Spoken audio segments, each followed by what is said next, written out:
MSN football ടോക്സിലേക്ക് ഏവർക്കും സ്വാഗതം. നാളെ ലാ ലീഗിൽ നടക്കാൻ പോകുന്ന മത്സരമാണ് Atletico Madrid versus real Madrid FC.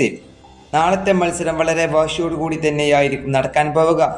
നാളത്തെ മത്സരം നടക്കുന്നത് ഇന്ത്യൻ സമയം നാളെ 7:45 ആയിരിക്കും.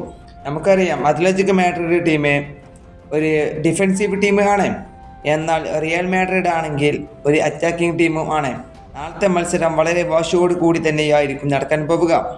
ഇപ്പോൾ ലാ ലീഗ ടേബിളിൽ ഇപ്പോൾ 1ാം സ്ഥാനത്ത് ഉള്ളത് റിയൽ മാഡ്രിഡ് തന്നെയാണ്.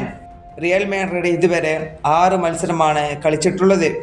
ഇതിൽ നിന്നും അവർ 18 പോയിന്റ് നേടിയെടുത്തിട്ടുണ്ട്. എന്നാൽ അത്ലറ്റിക്കോ മാഡ്രിഡ് ഏറെ പുറകിലാണ്.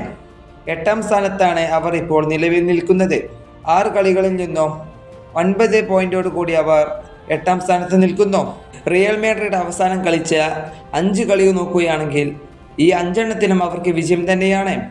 എന്നാൽ അത്ലറ്റിക്കോ മാഡ്രിഡിന് അവസാനം കളിച്ച 5 കളികളിൽ നിന്നും 2 വിജയവും 3 സമനിലയുമാണ്. ഇപ്പോൾ അത്ലറ്റിക്കോ മാഡ്രിഡ് വളരെ ഫോം ഇല്ലാതെയാണ് ഇപ്പോൾ കളിച്ചുകൊണ്ടിരിക്കുന്നത്. അതുപോലെ തന്നെ ഇപ്പോൾ നിലവിൽ ലാ ലീഗയിലെ ടോപ്പ് സ്കോറർമാരുടെ ലിസ്റ്റിൽ ഇപ്പോൾ 1ാമത് ഉള്ളത് റിയൽ മാഡ്രിഡിന്റെ സൂപ്പർ താരമായിട്ടുള്ള കിലിയൻ എംബാപ്പയാണ്. 6 കളികളിൽ നിന്നും എംബാപ്പെ 7 ഗോളുകളാണ് നേടിയെടുത്തിട്ടുള്ളത്. ഇതിൽ നിന്നും 2 പെനാൽറ്റി ഗോളുകളാണ്. അതുപോലെ തന്നെ 2ാമത് നിൽക്കുന്നത് ഹൂലിയൻ അൽവാറസുമുണ്ട്. അൽവാറസ് 4 ഗോളുകളാണ് നേടിയെടുത്തിട്ടുള്ളത്. ഒരു പെനാൽറ്റി ഗോളും പോലും ഇപ്പോൾ അൽവാറസ് ഇല്ല. ഈ വീഡിയോ ഇവിടെ അവസാനിപ്പിക്കുന്നു. ഫുട്ബോൾ ലോകത്തെ കൂടുതൽ വിശേഷങ്ങളുമായി അടുത്ത വീഡിയോയിൽ വീണ്ടും കാണാം.